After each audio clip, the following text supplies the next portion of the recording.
Moi, je voudrais souligner le fait que j'aime les romans et j'aime écrire les romans parce que c'est une manière d'exprimer des idées sur le monde et de témoigner au fond du monde, qui soit passé ou contemporain, en inscrivant les choses dans des personnes, dans des personnages, c'est-à-dire en incarnant les choses. Moi, je crois beaucoup à ça.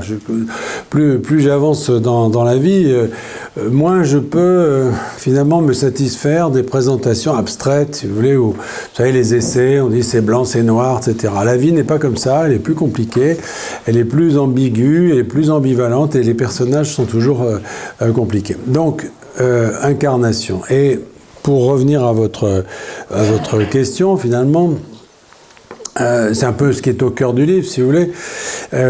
J'ai fait se rencontrer au début du livre, en effet, deux personnes dont les destins ont divergé, parce qu'ils se sont connus enfants, enfin adolescents, disons.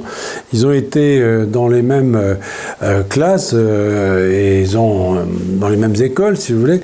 Mais au fond, ils avaient tous les deux envie de changer le monde, comme on l'a évidemment quand on est ado. Voilà, on veut essayer de changer le monde. Et ils ont suivi deux voies différentes pour changer le monde.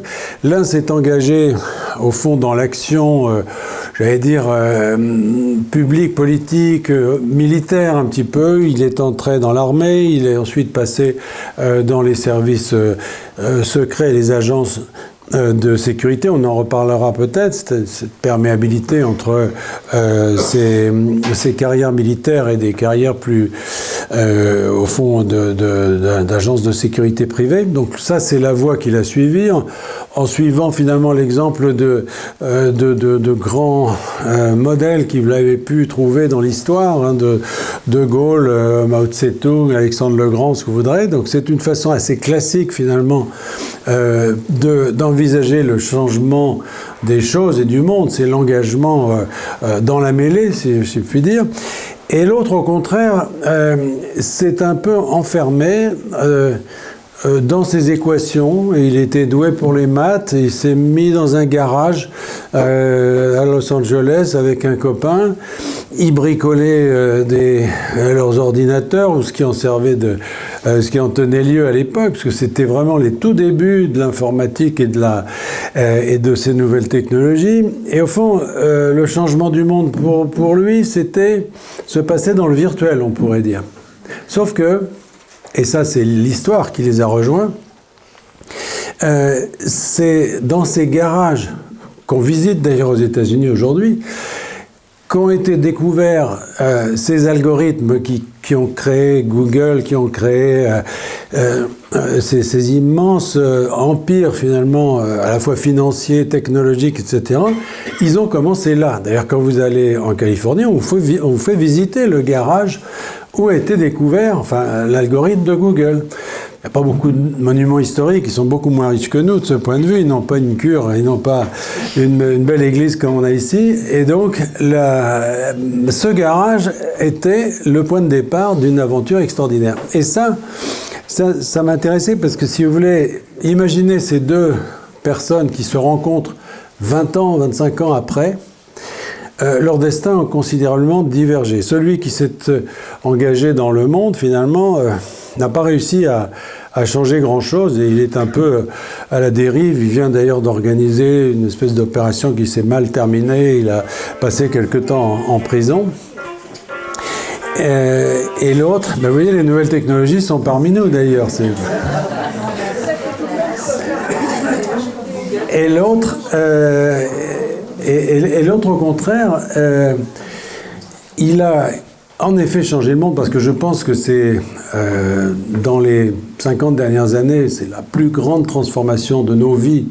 C'est justement l'omniprésence de ces nouvelles technologies, leur puissance qui a tout changé, qui a changé nos vies, qui a changé aussi l'action que nous pouvons avoir sur le monde. Mais... ça a été fait par des ados qu'on imagine dans leur garage un peu boutonneux, vous voyez ce que je veux dire, avec les parents qui leur disent « faut venir bouffer, lavez-vous, prenez votre douche, etc. » Et ils découvrent finalement quelque chose qui va les rendre extraordinairement riche. Et le livre commence par la rencontre effectivement de ces deux mondes, en fait, en quelque sorte. Alors, si vous voulez, aujourd'hui, au stade où on en est, ces grandes boîtes de la tech américaine, mais c'est vrai aussi de leur déclinaison en Chine ou en Russie, elles ont commencé, si vous voulez, par faire des choses, au fond, qui ne mettaient rien en cause. C'est-à-dire, quand vous faites une appli pour reconnaître les plantes ou pour... au fond, ça n'a pas vraiment beaucoup ça ne menace rien. Mais il se trouve qu'aujourd'hui, ils sont en train de toucher à des choses beaucoup plus graves. C'est-à-dire que les nouveaux chantiers qui sont les leurs touchent la vie elle-même et l'humanité elle-même. Par exemple, leur projet d'essayer de tendre vers l'immortalité, c'est-à-dire le fait d'allonger la durée de la vie de façon considérable, c'est un de leurs projets qui avance. Le fait, par exemple, de proposer et de commencer à faire, d'ailleurs, que l'esprit humain puisse directement être en contact avec la machine. Vous avez vu les dernières avancées, là, ça date de 3 semaines, de Neuralink, qui a branché directement, finalement, un cerveau, un esprit, finalement, sur une machine, en créant une communication comme ça entre le monde humain, finalement, dans ce qu'il a de plus intime, et la machine. Tout ça, si vous voulez, aujourd'hui, atteint des domaines qui sont des domaines extrêmement sensibles. Et on voit que de ces dernières années, il y a une tension très perceptible, en particulier aux États-Unis, entre ce qu'on peut faire et ce qu'on est autorisé à faire. Je prends un autre exemple qui est un peu différent, mais le clonage humain, par exemple. On peut cloner, on clone des brebis, hein, on clone des animaux sans difficulté. Rien n'empêche aujourd'hui de faire du clonage humain. Mais c'est interdit. C'est-à-dire qu'après un débat, finalement, l'État a décidé que ça ne se ferait pas. Et alors, ce qui est très intéressant, c'est que ces ex-ados à la tête de ces grandes boîtes la plupart d'entre eux sont des libertariens. C'est-à-dire, ce sont des gens qui ne supportent pas l'idée que ce qu'on peut faire, on n'est pas le droit de le faire, si vous voulez. Pour eux, la liberté humaine doit être absolue. Bon.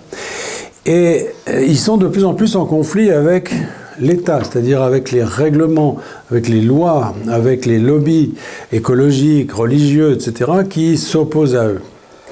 Et c'est pas nouveau, ça. Hein, pour ceux d'entre vous qui ont, comme moi, hélas, l'âge d'avoir connu l'histoire de la première grève du cœur, souvenez-vous, la première grève du cœur, en 1968, était prête aux États-Unis.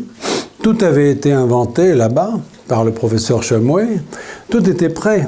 Techniquement, tout était prêt. Mais il n'avait pas le droit. Il n'avait pas le droit de le faire parce que la loi lui interdisait, parce que si le patient mourait, il était évident qu'il allait mourir, eh bien ce serait considéré comme une sorte d'assassinat, si vous voulez. Alors tout était là, mais ça ne se faisait pas. Et finalement, c'est un stagiaire sud-africain qui était dans le service pour se former, qui a piqué en quelque sorte la technique, et puis il est rentré chez lui. En Afrique du Sud, il n'y avait pas ces problèmes-là, et donc il a fait la première grève du cœur. Eh bien, dans un contexte évidemment différent, on en est un petit peu là aujourd'hui. Et alors la proposition qui est faite, et qui est un peu à l'origine, disons, de l'intrigue du livre, c'est que, au fond, ce que vient dire à son ex-copain, ce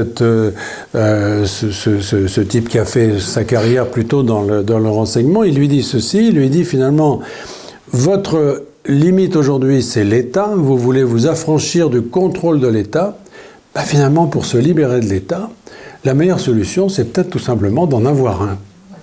C'est-à-dire d'être chez soi, d'être capable de fixer les normes. Et là, ça nous renvoie à une réalité d'aujourd'hui, c'est-à-dire que sur 200 États dans le monde, ou un peu plus, aujourd'hui, vous en avez 70% qui sont tout neufs, qui sont nés après la Deuxième Guerre mondiale, qui sont issus de la décolonisation. Beaucoup sont très fragiles. pauvres, c'est-à-dire qu'ils ont des budgets très très modestes. Et quand vous les comparez à la puissance de ces grandes entreprises du numérique, eh bien, évidemment, ils ne font pas le poids, puisque c'est dans un rapport de 1 à 100, 200, 300. Hein. Alors, voilà, c'est ça qui m'avait un petit peu motivé. Et je me suis dit, ben voilà, je vais imaginer, au fond, je vais pousser ça à fond, pour en faire un élément qui soit un élément, l'élément moteur d'un roman d'aventure. J'insiste vraiment sur le caractère romanesque, parce que c'est ça qui m'intéresse et me plaît. C'est un roman d'aventure, mais l'aventure, en l'occurrence, elle a cet arrière-plan, hein, au fond, elle s'appuie un peu sur une analyse de la situation d'aujourd'hui. Mais en même temps, pour en faire un roman, il faut concentrer les choses. Parce que raconter tout ça comme je l'ai fait, c'est un peu lassant. Et je pense que, voilà, j'en vois plusieurs qui s'endorment d'ailleurs. Mais c'est pas forcément quelque chose de très excitant. Oui, monsieur Grandjacques, vous êtes trop près pour vous endormir, mais non, mais il faut que les choses, si vous voulez, ça entre. Enfin, ça c'est ma conviction, mais en tant qu'auteur, j'applique toujours les règles du théâtre classique, c'est-à-dire l'unité de lieu, de temps et d'action. Et l'unité de lieu, c'est très important. C'est-à-dire qu'il faut que tout ça soit raconté, non pas sur le monde entier d'une façon un peu filandreuse, mais sur un exemple, sur une scène unique, dans un endroit. Alors, le livre a plusieurs centres aussi, mais l'action se déroule à un endroit donné, c'est-à-dire que cet état qui va servir de cible dans ce processus, eh bien, je l'ai identifié, choisi, petit, il me plaît cet état. D'ailleurs, j'y suis allé avec ma compagne ici présente pour préparer ce coup d'état, justement. Nous sommes allés avec l'idée de voir comment on pourrait faire pour s'emparer comme ça d'un pays. C'est très intéressant, d'ailleurs, je vous recommande. On est allé visiter ce petit pays qui est le sultanat de Brunei, que je pense peu d'entre vous ont eu l'occasion de visiter. Vous pouvez vivre sans ça, hein, mais c'est tout petit, c'est grand comme un département français, il y a 300 000 habitants, 400 000 habitants. Voilà, et c'est un mélange d'or et de jungle. C'est pour ça que le titre est celui-là, c'est-à-dire que ça se situe, c'est un petit État qui se situe dans l'immense île de Bornéo, qui fait 2 fois la France, qui est couverte de jungle, cette île, hein, c'est là qu'on trouve les bonobos, voilà, tous ces... Brunei est un tout petit État, 80% du territoire est couvert de jungle, et vous avez au milieu cette capitale, qui est extrêmement riche, parce que comme ils exploitent le pétrole et le gaz, ils ont finalement des moyens absolument considérables, ce qui fait qu'à chaque fois qu'on construit une mosquée, un palais, etc., on la couvre d'or. Et vous avez cette espèce de contraste qui est la première chose qui vous saisit quand vous arrivez dans ce pays, c'est-à-dire vous voyez ces coupoles d'or émerger de la jungle. Nous, on avait pris un hôtel, on avait choisi un hôtel au centre-ville. Alors, premier soir, on arrive, on descend de l'avion, il faisait nuit, on nous emmène à l'hôtel, on arrive à l'hôtel, on se couche, et le lendemain matin, on ouvre les rideaux. Et qu'est-ce qu'on voit ? La jungle, avec des singes et tout. Alors on dit, foutez de nous, on a pris un hôtel au centre-ville. Qu'est-ce qu'on voit ? C'est la jungle. Vous êtes au centre-ville. Vous êtes au centre-ville. Et c'est-à-dire qu'il y a cette interpénétration entre ces deux mondes, l'un extrêmement, j'allais dire sauvage, qui est cette canopée extraordinaire, ces arbres, c'est vraiment une forêt primaire absolument stupéfiante, et au milieu, la sophistication d'un palais, par exemple, le palais du sultan, qui fait 1700 pièces, bon, pas mal quand même, couvert d'or, les salles de réception, etc., sont couvertes d'or. Dans le garage, il y a 5000 voitures, la plupart des voitures de luxe, des voitures de très rapides, des Ferrari, des Maserati, etc. Bon, ce qui est d'autant plus bizarre qu'il y a 30 km de route, à peu près, carrossable, mais enfin, donc il ne peut même pas passer la 3e, si vous voulez, hein, mais il y a 5000 ça. Donc vous avez ce mélange comme ça d'une sophistication extraordinaire et de la présence de la jungle autour. Pardon, je suis beaucoup trop bavard. Les personnages, c'est comme les lieux. Je pense qu'il faut qu'ils viennent de la vie. Voilà. Moi, je ne peux pas écrire un livre sur un pays sans y être allé. Bon, on ne peut pas dire que je connaisse forcément à fond le pays en question, mais il faut au moins s'y être rendu parce qu'on ne peut pas sentir ce qui peut s'y passer si on n'y a pas mis les pieds. Vous pouvez regarder tous les guides que vous voulez, etc. C'est pas la même chose que de voir. Il y a une atmosphère, il y a des couleurs, il y a des odeurs, il y a des situations auxquelles on ne peut pas imaginer sans y être allé. Pour les personnages, c'est pareil. Moi, je me base toujours sur des personnages réels. Vous avez mentionné Aurel, par exemple, tout à l'heure. Aurel, c'était un de mes collaborateurs quand j'étais ambassadeur. Quand j'avais pris mes fonctions, on m'avait dit... Mon prédécesseur m'avait dit, tout le monde travaille très très bien, il y avait 300 personnes à l'ambassade, tout le monde travaille très bien, il n'y en a qu'un qui vraiment, tu n'arriveras à rien parce qu'il veut rien faire. Mais il joue très bien du piano. Et donc, je l'utilisais comme ça, quand je faisais des soirées à la résidence. Il jouait du piano, il était formidable, il avait joué dans des bars, partout, on pouvait lui commander n'importe quelle chanson, et puis il a joué, et il animait formidablement les soirées, jusque vers 11h, parce que alors là, il était ivre-mort, il fallait l'évacuer, etc. Bon. Lui, alors Aurel, parfois on me dit, oh, c'est un drôle de personnage, mais franchement, c'était un de mes collaborateurs, et c'est d'ailleurs ennuyeux parce que il s'est reconnu. Il s'est reconnu, et à chaque fois que je publie un nouvel épisode de ses aventures, si vous voulez, il se dit, qu'est-ce qui va m'arriver ? C'est-à-dire que... j'avais un peu peur qu'ils le prennent mal. Pour ces personnages-là, c'est pareil. C'est-à-dire que Flora, qui est l'héroïne du livre, Flora, c'est un mélange de deux femmes que je connais. L'une est une ancienne championne de plongée en apnée. C'est une jeune femme qui maintenant était championne, etc. Mais enfin maintenant, elle encadre des croisières, etc. Puis elle fait des photos aussi. Et physiquement, dans son histoire, etc., c'est elle. Mais en même temps, c'est un mélange d'une autre femme qui est une amie de ma compagne d'ailleurs, qui est la fille de Bob Denard, le mercenaire Bob Denard. Voilà. Bob Denard a eu une vie tourmentée. Enfin, pour ceux qui ne le connaissent pas, c'était un mercenaire célèbre dans les années 70-80. Il a pratiquement régné sur les Comores. Hein. Il s'était emparé des Comores. Il a été fichu dehors, il est revenu. Enfin, une sorte de personnage à la fois romantique, un peu... pas forcément très recommandable, à vrai dire, mais qui avait une vie, au fond, une espèce de chevalerie comme ça, des temps modernes. En tout cas, on pouvait penser que c'est ça qu'il recherchait, espèce de... Donc c'est sa fille. Et Katia m'avait beaucoup parlé de son père.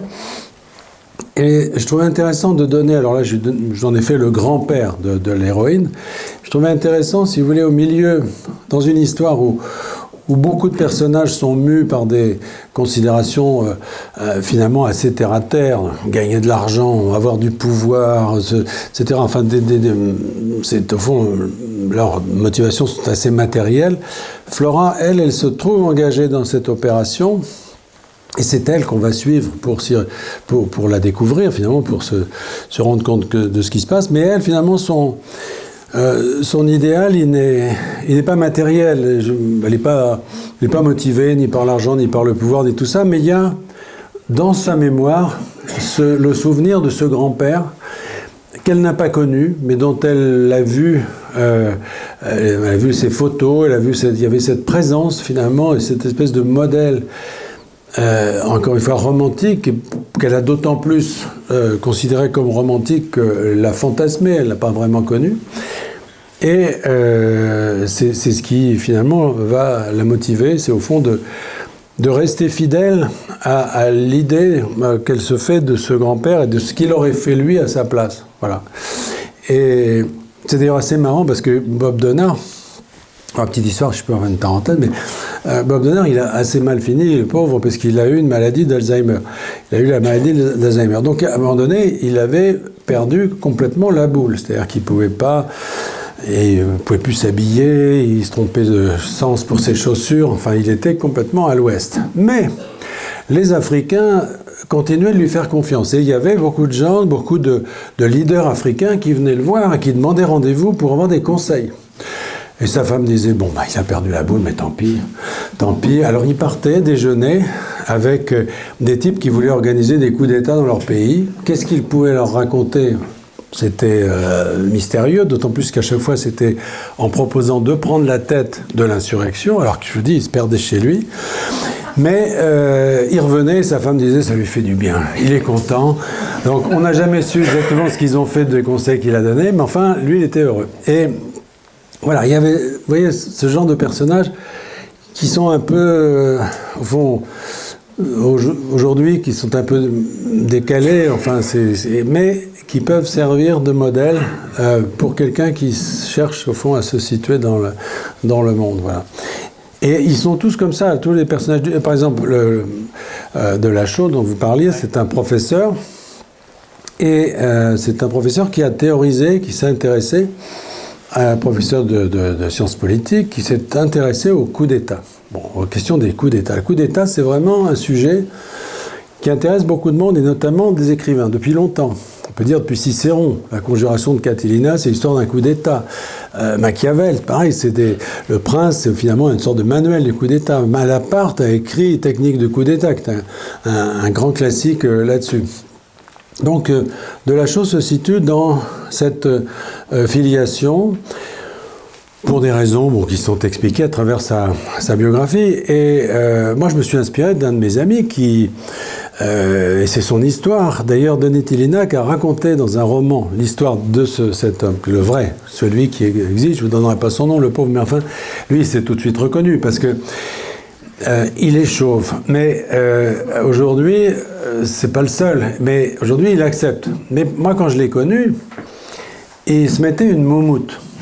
Alors, il se mettait une perruque sur la tête. Bon. Mais comme il avait une vie assez aventureuse, qui faisait des missions en Afrique, etc., il ne pouvait pas avoir la moumoute de luxe, voyez-vous, pour faire ça. Donc il en avait deux. Il en avait une pour les grandes occasions, qu'il aurait mise peut-être ce soir, et puis il en avait une qu'il avait dû acheter chez Saint-Maclou, je ne sais pas, enfin qui ressemblait plus à une moquette, vous voyez. Et quand j'ai décrit ce personnage, c'est lui. Alors, comme je l'aime beaucoup, et avant de publier le livre, je lui ai quand même fait lire le livre en lui disant « ça ne gêne pas, cette histoire de Moumout ». Et ça l'a fait rigoler, il était très content. Et voilà, j'ai eu son imprimature. Mais voilà, ils sont vivants, tous ces gens-là. Et c'est ça qui est bien, si vous voulez, je trouve, dans un livre.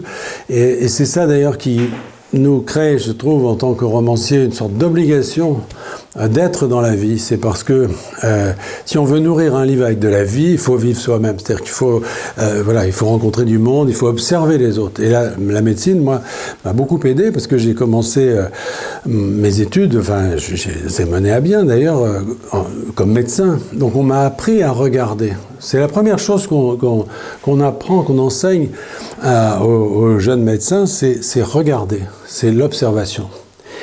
Et j'avais raconté, Michel doit la connaître, il y a une histoire, ça n'a rien à voir avec le film, mais c'est pareil, non, mais parce que ça donne... C'est vrai que ça donne un film. Non, avec l'histoire.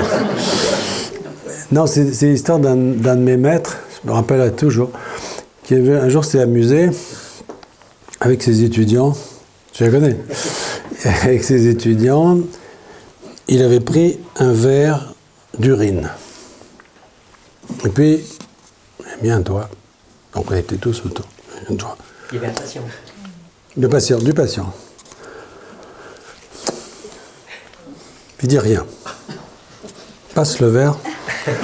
Premier étudiant qui ça donne à l'autre. Alors, oui, le verre fait tout le tour. Tout le monde goûte. Et à ce moment-là, le médecin, le professeur dit « Vous avez tout faux. Vous avez tout faux. » Parce que l'essentiel dans l'approche d'un patient, c'est l'observation. Et si vous aviez bien observé, vous auriez vu que j'ai trempé l'index, mais que j'ai sucé l'annulaire. Voilà. Et finalement, cette manière de dire l'essentiel, c'est de regarder, ben on l'apprend, parfois c'est dépend, voilà.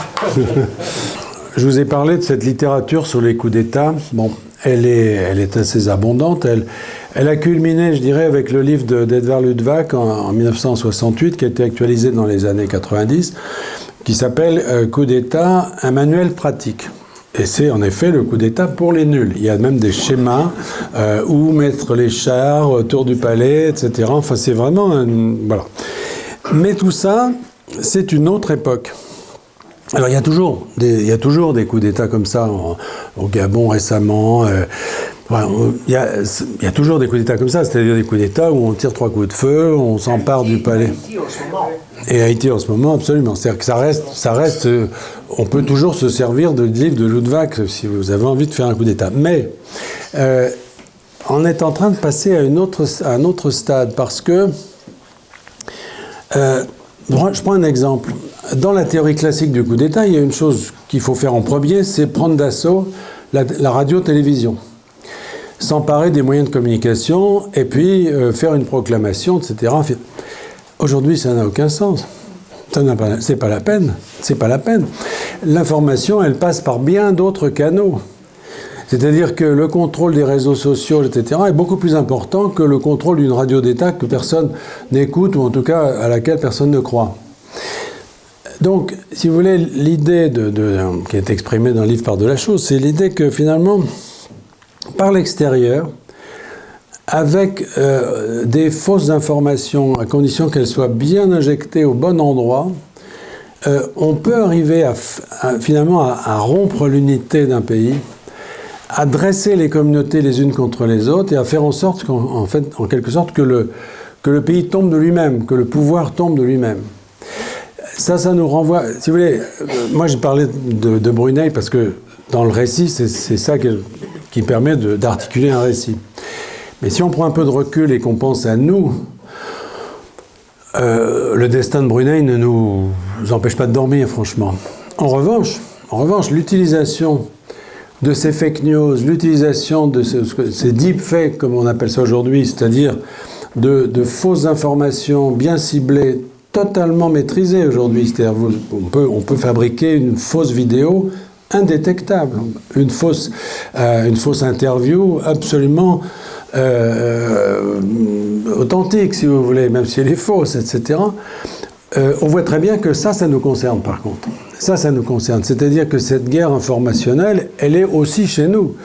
On en parle beaucoup pendant les élections américaines, par exemple, la façon dont certaines officines en Russie, etc., ont pu influencer l'opinion publique américaine. Chez nous, c'est pareil. C'est-à-dire qu'il y a des moyens, si je puis dire, beaucoup plus sophistiqués d'exercer la violence, non pas de l'extérieur, mais simplement en déclenchant l'hostilité interne d'une population. Alors pour Brunei, c'est un cas d'école, parce que Brunei, c'est un petit pays, mais dans lequel il y a plusieurs communautés et qui sont en compétition de pouvoir les unes par rapport aux autres. Vous avez les Malais. Les Malais sont répartis dans plusieurs pays, bon, évidemment la Malaisie, l'Indonésie aussi, et en fait Brunei devrait faire partie de la Malaisie. C'est un sultanat qui aurait dû se joindre au reste de la Malaisie quand elle a été indépendante. Mais le sultan de Brunei n'a pas voulu rejoindre cette fédération, et parce qu'il avait tellement de ressources chez lui et une petite population qu'il n'avait pas tellement envie de partager avec les autres. Donc il est resté indépendant. Donc il y a les Malais, qui sont des musulmans traditionnels assez modérés finalement, qu'une culture assez familiale, un islam vraiment assez traditionnel, assez doux finalement, assez modéré. Vous avez des Chinois qui sont de plus en plus nombreux et qui contrôlent le commerce. Pour contrôler leur nombre, parce qu'ils font peur, parce les Malais les privent, disons, de l'essentiel de leurs droits, c'est-à-dire que c'est des citoyens de seconde zone, ils n'ont pas tous les droits, Et un grand nombre d'entre eux sont apatrides, parce qu'ils sont nés sur place, mais on ne leur reconnaît pas la nationalité. Donc ils sont plus chinois, mais ils ne sont pas non plus brunéiens, ils sont apatrides. Vous avez les peuples de la forêt, les peuples de Bornéo, qui sont là encore d'une autre culture. Vous avez les gens du sous-continent indien, etc. Bon, voilà, vous avez ces communautés les unes à côté des autres. Et au fond, tout ça a l'air de tenir, mais on voit bien qu'il serait assez facile de les dresser les uns contre les autres, et c'est un peu l'histoire du livre, avec ses moyens. Mais l'autre jour, je parlais de ça avec des Belges, parce que j'étais à Bruxelles pour présenter le livre, mais ils m'ont dit, mais au fond, ce que vous décrivez, c'est la Belgique. Alors, c'est pas la Belgique, mais pourquoi pas? C'est-à-dire que c'est le même processus, c'est-à-dire des équilibres fragiles qui peuvent à tout instant, effectivement, se décomposer. Quel est le rapport entre l'alpinisme et les hackers dans le livre? Tel que je vois l'alpinisme, hein. Ouais. Et je ne suis pas non plus hacker, mais il y a dans l'alpinisme le désir de se situer dans une partie de la montagne qui est vide d'êtres humains, qui est une partie, si vous voulez, les glaciers, la haute altitude, etc. C'est un monde, en quelque sorte, où les choses sont détachées, pas complètement, mais enfin où on rencontre peu d'êtres humains et où finalement on est dans un espace différent. Et il y a on atteint finalement un autre palier de la réalité. Et les hackers vivent, pour une grande partie d'entre eux, dans ces espèces de mondes un peu privés d'oxygène, si vous voulez, et certainement privés d'humanité, dans lesquels ils se déplacent finalement grâce à leur habileté dans le maniement du virtuel. Et c'est très intéressant de voir, et ça c'est une chose qui, là aussi, qui procède de la réalité, plusieurs des grands, enfin en tout cas des hackers les plus célèbres récents, sont des gens qui ont pu par exemple percer les ordinateurs du Pentagone, s'introduire dans des systèmes extrêmement complexes. Vous connaissez aussi Wikileaks, etc., qui est le même phénomène. Et quand on va les traquer, les chercher, on trouve, souvent dans des pays de l'Est d'ailleurs, parce que dans une masure, un gamin dans une petite pièce qui vit avec sa grand-mère et qui est complètement coupé de toute relation sociale et qui n'a pas d'interaction finalement humaine, mais une sorte de surinvestissement de ce monde froid, on pourrait dire, et qui est... alors bon, j'ai comparé aux alpinistes parce que, voilà, les alpinistes sont pas... d'abord, ne commettent pas de délits, enfin, en tout cas, pas tous. Enfin, je ne sais pas si... Je regarde si Jean-Marc Payex est là. Mais, non, bon, disons il peut y avoir des excès, mais enfin, l'alpinisme est tout à fait respectable. Les hackers, pas tellement, parce que, au fond, ils agissent sans but, et n'ont pas d'autre but que de se fixer, enfin, que de dépasser les limites qu'on veut dresser devant eux. C'est un peu la même chose que ce qu'on disait tout à l'heure pour les libertariens. Et ce qui se passe souvent avec eux, c'est que quand on les démasque, quand ils sont découverts par la police, parce qu'en général, on finit par on leur fait une proposition, qui consiste à dire, on va vous punir, on va mettre en prison, voilà, parce qu'il n'y a pas beaucoup d'intérêt finalement, ou bien vous allez travailler pour nous. Et les meilleurs concepteurs des antivirus, etc., aujourd'hui, sont des gens qui souvent ont commencé comme des hackers. Et on leur a fait cette proposition, voilà, vous êtes voleur, est-ce que vous voulez devenir gendarme? Bon, en gros. Et évidemment, l'ancien voleur, c'est le meilleur gendarme, évidemment, parce qu'il connaît tous les... Voilà. Donc, parlons des gendarmes, parlons pas des alpinistes. Non, ce que dit Simone, elle demande si j'aurais pas pu inventer un pays plutôt que de me baser sur un pays réel. Moi, je trouve... Comme vous l'avez fait pour Google. Oui, alors Google, parce que là, on a quand même fait lire tout ça par des juristes, si vous voulez. C'est plus sensible. Brunei, si vous voulez, les critiques que j'ai pu relayer, ou la description que j'ai pu faire de ce pays, vous la trouvez partout. Il y a eu des livres beaucoup plus durs sur cette situation et qui n'ont pas donné lieu à des plaintes ou à quoi que ce soit. Par exemple, le sultan et sa famille, surtout son frère, ont eu l'habitude pendant des années de faire venir des charters entiers d'escort girls, des États-Unis, de Thaïlande, etc., pour animer des soirées dans le palais. Vous voyez ? Bon, certaines d'entre elles, dont une ancienne Miss Amérique et une autre, ont écrit des livres là-dessus. Elles ont raconté tout ce qui se passait dans ce palais. Alors imaginez-vous, c'est un pays où il y a la charia intégrale, et à l'intérieur, vous avez des bacchanales avec Miss Amérique en petite tenue, machin. Bon, qu'est-ce que vous voulez, quand on a pu raconter ça sans qu'il ne se passe rien, je ne vois pas ce qu'on peut dire de pire. C'est un coup d'État quand même, c'est différent. Oui, alors le coup d'État, d'abord, je ne veux pas vous gâcher pour ceux qui ont envie de lire le livre la fin, mais c'est une tentative de coup d'État. Hein. Mais la description du pays, quand on est arrivé, on est allé voir l'ambassadeur de France. Parce qu'il y a un ambassadeur à Brunei, figurez-vous, qui n'est pas surchargé. Et alors, il n'est pas non plus très heureux parce qu'il n'a pas le droit, l'alcool étant interdit, si vous voulez. Bon, donc on l'a accompagné d'ailleurs, acheter on est allé en Malaisie, il faut faire 20 km, c'est tout, hein, c'est tout près, hein, vous passez la frontière et là vous avez des boutiques absolument magnifiques avec tous les vins du monde entier, etc. Bon, on en a mis plein le coffre et puis on est revenu avec les plaques diplomatiques et le drapeau. Bon, voilà, si vous voulez, on peut survivre comme ça et c'est bien. Mais justement, je lui ai envoyé le livre. Je lui ai envoyé le livre et je lui ai dit, qu'est-ce que vous en pensez ? Et il était très content. Il m'a dit, mais c'est formidable, on va parler de Brunei, c'est très très bien, etc. Donc si vous voulez, je ne crois pas risquer grand-chose parce que je n'ai pas dit de choses fausses, c'est-à-dire que tout ce que je raconte est vrai. Et inventer un pays, si vous voulez, ça ne permet pas d'avoir la même couleur que d'utiliser un pays réel. Je prends un exemple.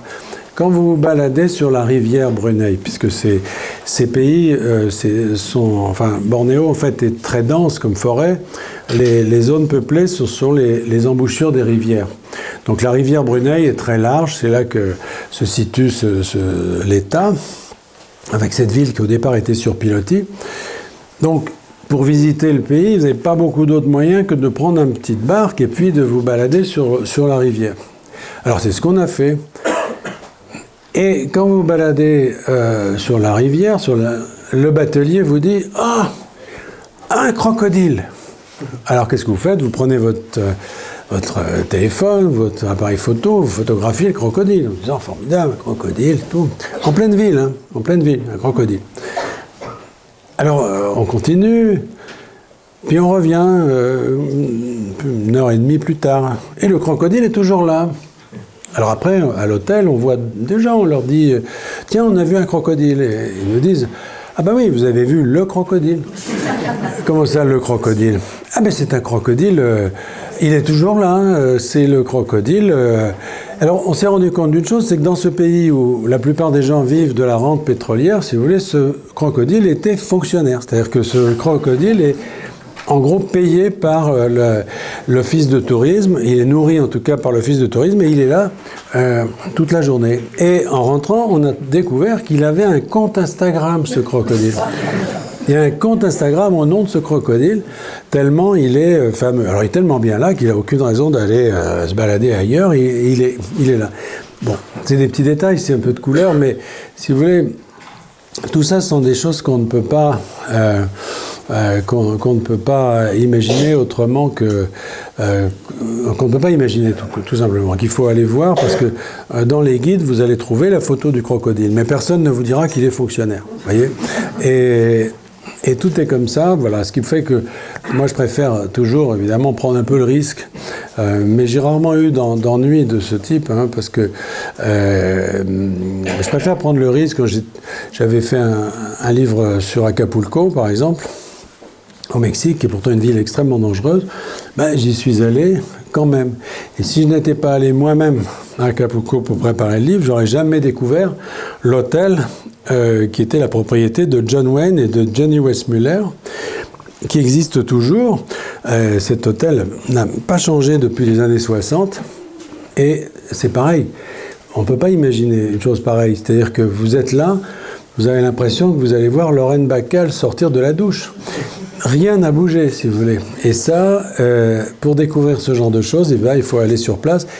Et on a parlé de choses très théoriques, et je vous remercie d'avoir donné l'occasion de parler de tout ça, mais moi je reviens en conclusion, si vous voulez peut-être, puisqu'on arrive au terme de cette rencontre, mais vraiment j'insiste sur le côté romanesque. C'est-à-dire pour moi, le plaisir à la fois du récit, de l'écrivain, puisque c'est d'abord moi qui m'amuse, hein, d'une certaine façon, et le plaisir du lecteur, c'est vraiment pour moi une priorité. C'est-à-dire que l'idée est vraiment de s'inspirer, d'utiliser ce magnifique outil que nous ont légué finalement les grands anciens, tous ces romanciers du XVIIIe, du XIXe, du XXe siècle, qui nous ont légué un outil extraordinairement puissant, le récit d'aventure, le roman, et en particulier français. C'est quelque chose, souvent, les Français ont un peu de pudeur, n'aiment pas se situer dans cette filiation, ils veulent changer la forme du roman, inventer des formes nouvelles, etc. Bon, c'est très intéressant, cette littérature expérimentale est très intéressante, mais moi, ça n'est pas du tout mon sujet. Moi, j'utilise au contraire la puissance du roman pour le poser sur le présent, ou sur le passé, sur une époque, en tout cas, peu importe, et pour lui donner vraiment toute sa force. Et c'est vrai que ça donne un résultat, si vous voulez, qui est, en tout cas pour moi, infiniment plus satisfaisant que de réfléchir aux choses de manière abstraite. Et je me suis rendu compte, si vous voulez, qu'à chaque fois qu'on a des hypothèses comme ça, dans la tête, etc., dès que vous essayez de les incarner, dès que vous essayez d'en faire des scènes, d'y mettre des personnages, d'en faire les éléments d'une intrigue, eh bien, c'est une sorte de preuve par neuf. Ça existe ou ça n'existe pas. Ça tient ou ça ne tient pas. Voilà. Et si ça peut s'incarner, ça tient. Voilà. Et ça, pour moi, c'est vraiment mon credo. Voilà. Ce livre est-il une réalité ou une fiction ? Non, ce que je raconte là est une fiction, mais je me suis appuyé, si vous voulez, sur des choses qui sont tout à fait réelles. Quand j'étais ambassadeur au Sénégal, je voyais souvent évidemment le président, puisque c'était mon métier, et il me racontait un peu, au fond, sa vie. Et un jour, il m'a dit quand j'étais dans l'opposition, le président sénégalais, il m'a dit quand j'étais dans l'opposition, j'arrivais pas à gagner les élections, tout ça. Un jour, il y a une boîte qui vient me voir en me disant, écoutez, si vous voulez, on s'occupe de tout. On vous met au pouvoir. Vous voyez, on a tout ce qu'il faut, voilà, et vous paierez après, bien sûr, parce que pour l'instant, vous ne demandez rien, vous installez. Alors, il avait refusé, il a été élu, etc., mais il m'avait raconté ça. Et en regardant un petit peu des événements récents, je me suis aperçu que, par exemple, en 2004, il y a eu un coup d'État de ce type qui n'a pas fonctionné parce qu'il y a eu une indiscrétion, etc. Bon, et le truc a capoté, mais c'était organisé pour prendre le pouvoir dans un petit État qui était la Guinée équatoriale, très riche parce que c'est un État pétrolier d'Afrique, et tout avait été fait pour... alors là, c'était classique, hein, il n'y avait pas toute la dimension du numérique, etc., que j'y ai mise, mais très classiquement, pour dégager le pouvoir en place et mettre quelqu'un d'autre. Bon. Et c'était le fils de Margaret Thatcher qui était le commanditaire de cette opération. Il a été jugé pour ça. Donc, si vous voulez, ce type d'opération, elles existent. Et ces sociétés de sécurité privée, on en a, moi j'en ai croisé beaucoup dans mes fonctions. Alors il y en a qui sont très connus. Wagner, par exemple, a fait beaucoup parler. Mais Wagner, c'est très particulier. C'est à la fois une créature du gouvernement russe et en même temps, vous avez vu qu'elle est capable de se retourner aussi contre lui. Donc c'est un peu particulier. Mais vous avez des officines sud-africaines. Par exemple, on était récemment en Mozambique. Dans le nord du Mozambique, il y a eu une offensive islamiste extrêmement violente avec plusieurs milliers de morts, presque 1 million de déplacés.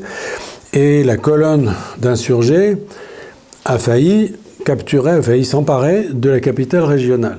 L'armée locale était en débandade, était impuissante. Qu'est-ce qu'ils ont fait? Ils ont téléphoné à une société de sécurité privée sud-africaine qui théoriquement est là, enfin officiellement fait de l'anti-braconnage, c'est-à-dire qui s'occupe d'empêcher qu'on tue les éléphants, etc., mais qui en réalité, ils ont été appelés, ils sont venus avec 3 hélicoptères, et ils ont arrêté la colonne d'insurgés. C'est-à-dire qu'ils ont fait le boulot, si je puis dire, que l'armée ne pouvait pas faire. Moyennant finance, bien entendu. Donc, ça existe, et ces sociétés de sécurité privée ont des talents, ont des compétences très élargies maintenant.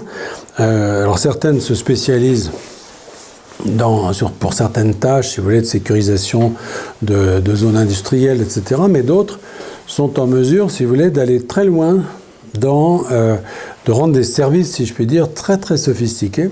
Donc, ce que je raconte dans le livre ne s'est pas produit tel quel, parce que c'est un roman une fois de plus, mais tous les éléments sont j'allais dire, malheureusement là pour que ce soit vraisemblable. Voilà. Mais le vrai et le vraisemblable, si vous voulez, c'est un des grands problèmes pour les romanciers. C'est-à-dire que le vrai n'est pas l'espace du roman. Le vrai, l'espace du roman, c'est le vraisemblable. C'est-à-dire qu'il faut que les choses soient possibles et vraisemblables. Le vrai, c'est un peu autre chose. C'est-à-dire, le vrai, c'est l'enquête, c'est le documentaire, c'est l'historien qui est dans le vrai ou qui essaye d'être dans le vrai, si tant est que ça existe. Le romancier, son espace, c'est ça, c'est le vraisemblable et c'est un peu différent. C'est un petit peu moins contraignant, je dirais. Une dernière question, puis après on passe aux dédicaces. Juste pour rebondir sur la question de madame, vous n'avez eu aucune réaction de la part de Bruni, notamment sur la question pétrolière? Non, alors, on vient d'acheter un appartement avec ma compagne et elle...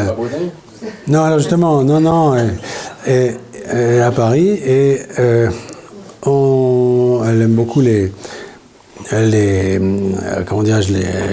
ventes aux enchères et tout ça, et donc on a acheté un canapé. Bon. Et puis, en se renseignant, on se rend compte que ce canapé provient de l'ameublement de l'hôtel Plaza Athénée. Et qui est le propriétaire du Plaza Athénée? Le sultan de Brunei. Donc on a acheté un canapé au sultan de Brunei. Alors, il doit arriver demain. Est-ce qu'il sera piégé? Est-ce qu'il y aura un truc? Je ne sais pas. Mais voilà, alors, et on va quand même crever les coussins pour voir s'il n'y a pas des lingots à l'intérieur. Voilà. Okay. Écoutez, merci à tous.